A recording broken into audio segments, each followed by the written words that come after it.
Salutations, c'est Chibi, j'espère que vous allez bien.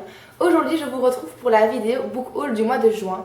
En mai, il n'y en avait pas eu tout simplement parce que j'avais rien à vous montrer de particulier. Je pense que j'avais même pas de livres dans le book haul du mois. Mais cette fois-ci, j'en ai 10 à vous présenter. Avant de commencer la vidéo, je voulais vous prévenir de deux choses. D'abord, il n'y aura pas de vidéo bilan du mois de juin. Parce que je n'ai lu qu'un seul livre durant le mois, j'ai fait plein d'autres choses, j'ai vu des amis, je suis sortie, j'ai recommencé des bracelets, enfin bref, j'ai eu plein d'autres loisirs que la lecture. Et donc du coup, j'ai qu'un seul livre à vous présenter et je trouve que c'est pas opportun de faire une vidéo spéciale pour un seul bouquin. Et donc, durant l'été, si jamais j'en viens à lire plus de 5 ou 6 livres, si je vois qu'au mois de juillet, j'ai lu un peu plus que prévu et que je suis plutôt bien partie dans mes lectures, je vais plutôt vous faire des updates lecture de l'été à la place de faire une vidéo par mois. Donc voilà comment j'ai prévu de m'organiser pour cet été si jamais je venais à lire plus que prévu. La deuxième chose, c'est que vous voyez que je ne suis pas du tout dans ma chambre pour la bonne et simple raison qu'il fait hyper chaud. Il doit bien faire plus de 30 degrés là-bas. C'était juste pas possible pour moi de tourner une vidéo sereinement et avec facilité. Donc je me suis un petit peu déportée dans le salon. Je suis désolée s'il y a de l'écho, mais le salon est très grand et ça résonne un petit peu. Donc j'espère que ça ne vous embêtera pas pour la suite de la vidéo. Je vais commencer par les mangas et je me suis procuré le tome 2 de Minuscule de Takuto Kashiki aux éditions Komiku. Je vous avais présenté le tome 1 il n'y a pas si longtemps, je pense que c'était au mois d'avril, il me semble, ou au mois de mars, quelque chose comme ça. Et j'avais beaucoup aimé, je trouve que l'univers est vraiment sympa. Et j'ai vraiment très hâte de découvrir ce que les toutes petites minuscules nous réservent pour ce tome-ci. J'ai reçu également de la part de mon copain qui m'a offert le tome 4 du Maître des livres, écrit par Umiharu Shinohara, aux éditions Komiku toujours. J'aime toujours autant cette série et comme pour Minuscule, j'ai vraiment hâte de découvrir la suite des aventures de Mikoshiba et de la bibliothèque de la Rose Trémière. Pour passer au roman, j'ai d'abord acheté en début de mois d'occasion, une super occasion d'ailleurs, La voleuse de livres de Marcus Zusak. J'avais commencé à voir le film l'année passée quand je revenais du Bénin et ça m'avait vraiment beaucoup attiré, j'aimais beaucoup et j'avais pas pu voir la fin, donc du coup je ne sais pas du tout comment va terminer l'histoire. Et j'avais vraiment très envie de découvrir l'univers de cette histoire en fait en livre. Et c'est pour cette raison que dès que j'ai vu ce livre chez Oxfam, il était à genre 3 € et il est plutôt en très bon état, je trouve. Il y a juste la tranche qui est un petit peu pliée. Du coup, j'ai sauté sur l'occasion et je me le suis acheté. À la boutique Oxfam, je me suis également offert Odette tout le monde et autres histoires d'Eric Emmanuel Schmitt. C'est un auteur que j'avais lu il y a très longtemps, il y a vraiment très longtemps, à l'école. J'avais plutôt bien aimé le style d'écriture, il me paraissait assez fluide. Et donc une fois que j'ai vu celle-ci, parce que j'avais aussi lu de bons avis généralement sur ce livre, je me suis dit pourquoi pas. Et donc je me le suis acheté aussi, je me suis fait plaisir. Je vous avais prévenu dans ma wishlist du mois de juin, dans la dernière vidéo du mois de mai. Je me suis acheté enfin L'ombre du vent de Carlos Ruiz Zafón aux éditions Pocket. Et c'est vraiment un très beau livre, il est en format poche. Et comme tous les autres, j'ai aussi très hâte de le commencer et l'été s'annonce vraiment très bien. Enfin, le dernier roman que j'ai acheté pas plus tard que samedi dans les courses. Je ne sais plus sur quel blog je l'avais vu passer, mais il y avait un bon avis dessus.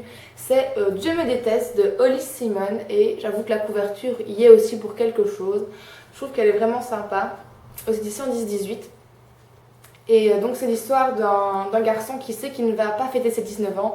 Et donc il a plein de choses encore à vivre, il le sait. Et il a envie de se lancer à fond dans ses aventures et dans ses envies. Et apparemment c'est pas du tout un livre pleurnichard sur lequel on attriste les gens, etc. C'est plutôt vu du côté positif. Même si à mon avis il y aura plein d'émotions et il y aura plein comme de la tristesse dans cette histoire-ci. Mais d'après le résumé que j'en ai lu et l'avis que j'en ai lu, je suis désolée, je ne tombe plus du tout sur le blog chez qui j'ai vu l'avis. Mais il était vraiment bon et donc quand je l'ai vu, ça m'a donné envie de l'acheter.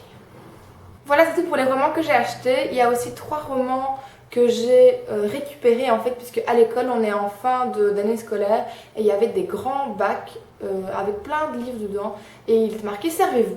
Et si on ne les prenait pas en fait, ils allaient finir je ne sais trop où. J'ai un peu peur de savoir ce qu'ils vont faire de ces livres, j'espère qu'ils vont pas les jeter. Mais bon voilà, du coup j'en ai pris 3 et j'ai repris des vieux hardbacks. Franchement c'était vraiment des super beaux livres je trouve. Ici, donc on a une toute vieille édition de Jules Verne pour l'île mystérieuse et apparemment c'est juste le tome 1. Donc je sais pas si je vais arriver à trouver le tome 2 dans la même édition, mais en tout cas j'adore ces vieux livres en fait, j'adore les vieux livres comme ça me rappelle chez ma grand-mère en fait. Quand j'étais petite il y avait toute une série de livres où il y avait que la tranche et c'était des livres marrons. Et c'était du hardback comme ça, il n'y avait pas de couverture, il n'y avait rien, il y avait juste la tranche, le titre, l'auteur, très sobre. Et c'est vrai que je me rappelle quand j'étais petite que ça me tentait pas du tout de lire ça en fait, ça me paraissait vraiment chiant. Et puis bah, j'ai grandi et j'ai appris qu'il fallait pas toujours juger un livre à sa couverture. Donc du coup j'ai hâte de pouvoir commencer à m'y plonger dedans aussi, vu que c'est encore une histoire d'aventure plutôt qu'une aventure d'histoire. Une histoire d'aventure et dans la même veine des belles couvertures, j'ai pris des contes de La Fontaine ici. Et même principe, hein, le hardback, le vieux livre, vraiment sympa. Et la vieille police aussi. La vieille police, moi j'adore ça. Je trouve ça vraiment sympa. Mais on voit qu'il y a deux petites étoiles là. Je me dis qu'à mon avis c'est le tome 2. Donc bon si... oui c'est ça, c'est le tome 2. Je me dis que c'est pas très grave si j'ai pas lu les premiers, puisque chaque conte c'est comme des nouvelles, chaque conte a son histoire et sa morale. Donc voilà, j'ai des Jean de La Fontaine, j'ai lu des fables et j'en ai encore ici en haut. Et 2 ou 3 textes philosophiques en réto je crois. Mais c'est tout. Et donc du coup c'est peut-être l'occasion de découvrir un peu mieux des auteurs classiques. Et le troisième, il s'agit ici de Ceux qui ne dormaient pas. C'est un journal écrit par Jacqueline Ménil-Amar aux éditions... Il y a une édition ? Il n'y a pas d'édition. Il n'y a pas d'édition. Comment ça, il n'y a pas d'édition ? Si, hein. Forcément une édition. Ah, France Loisirs, c'est pour ça. Ils n'écrivent jamais... Enfin, peut-être à l'époque, c'était pas le cas. Et donc du coup ici c'est une correspondance entre 2 personnes, dont une qui est partie à la guerre, dans la guerre 40-45 pardon. Elle est partie à la guerre, enfin il en tout cas, et ils vont s'échanger des lettres. Et enfin voilà. Et donc du coup c'est une chronique quotidienne sur la séparation du couple et voir comment ils évoluent et comment est-ce qu'ils vont peut-être éventuellement se retrouver. Je sais pas du tout s'il va survivre, je crois. Je suis pas sûre. En tout cas, j'espère. Et voilà, c'était tout pour les romans. À présent, il me reste 2 livres à vous présenter. Un livre de développement personnel et un autre qui est celui-ci. Je ne sais pas du tout dans quoi le classer. Il s'agit de 5 ans de réflexion que j'ai découvert sur la chaîne de La Maison, le Corps, l'Esprit. Je crois que c'est ça, le titre de la chaîne. En tout cas, elle sera en barre d'infos. Si jamais ça vous intéresse, parce que je trouve qu'elle est pleine de peps, très souriante et très agréable à regarder. Donc si jamais ça vous tente, allez-y cliquez, ça ne vous engage à rien. Et j'ai découvert sur sa chaîne et son blog ce petit journal qui en fait nous permet de répondre à une question par jour et de répondre à cette question-là pendant 5 ans. Donc c'est-à-dire qu'aujourd'hui on est le 30 juin. Ah non, pas le 30 juillet. Le 30 juin. La question du jour à laquelle je n'ai pas encore répondu, c'est de quoi pourriez-vous vous passer en cet instant? Et donc à chaque fois, on a des lignes pour 2015, 2016, 2017, 2018, etc. Et on a les petites lignes à côté pour pouvoir répondre. Et ça nous permet en fait de voir l'évolution qu'on suit durant 5 ans et de voir si on a changé, pas trop changé, sur quel point on a véritablement évolué. Et ça m'intéressait vraiment parce que je trouve que c'est bien pour apprendre à se connaître et on a comme ça une trace écrite. Et voilà, je trouve que c'est vraiment une très bonne idée. Et j'avoue que j'ai un peu de mal en fait à le commencer tout de suite parce que forcément ça commence au 1er janvier et il y a une partie de moi qui se dit que du coup, est-ce que je dois maintenant répondre aux questions entre le 1er janvier et le 30 juin tout d'un coup, ou peut-être 2 par jour, quelque chose comme ça pour rattraper le retard?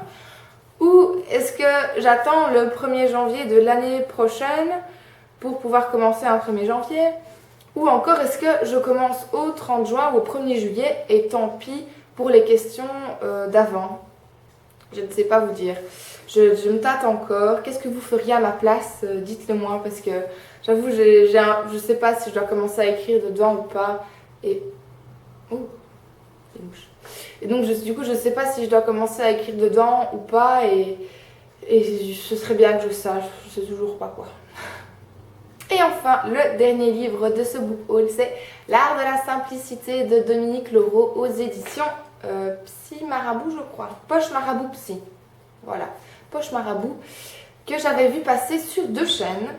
Toutes les deux m'ont convaincue de me le procurer. C'est Margot Liseuse et Nina du Libraire, qui a changé, je crois, de nom entre temps. Je ne sais plus de quoi il s'agit au niveau du nouveau nom de sa chaîne, mais en tout cas, c'était Le Libraire à l'époque. Et du coup, comme je suis dans un passage où je commençais à vider, à trier, etc., je me dis que ce serait intéressant peut-être de lire ce livre et de savoir comment je fais pour choisir les choses que je garde et des choses que je peux me contenter d'évacuer. Et donc voilà, je ne sais pas du tout quand je vais le commencer, est-ce que je vais lire d'une traite ou par chapitre, ou je ne sais pas du tout comment je vais m'y prendre. En tout cas, je suis très contente de l'avoir acheté et j'ai vraiment beaucoup hâte de le commencer. Et voilà, ce book haul du mois de juin est terminé. J'espère que la vidéo vous aura plu. Dites-moi ce que vous avez acheté, sur quoi vous avez craqué au mois de juin dans les commentaires. Aidez-moi aussi pour savoir ce que je dois faire avec ça. Je ne sais pas du tout comment je vais m'y prendre et je ne sais pas comment je vais commencer. Et je me dis que c'est un peu bête de devoir attendre le 1er janvier, donc encore 6 mois pour pouvoir écrire dedans. Parce que j'ai l'impression de perdre du temps que je pourrais investir là-dedans pour ma pensée. Parce que j'ai le sentiment de changer beaucoup ces dernières années. Donc peut-être que je perds un temps précieux. Je ne sais pas. Je ne sais pas. Et donc voilà, aidez-moi s'il vous plaît, si vous savez. Je vais en profiter aussi. Ça va me revenir à l'esprit là comme ça pour vous remercier encore de vous abonner à ma chaîne. Vous êtes à présent 260 et des poussières et ça me fait vraiment plaisir. Et merci beaucoup, vraiment. Voilà, je pense que j'ai dit tout ce que j'avais à dire. D'ici la prochaine vidéo, je vous fais plein de gros bisous et portez-vous bien. Salut!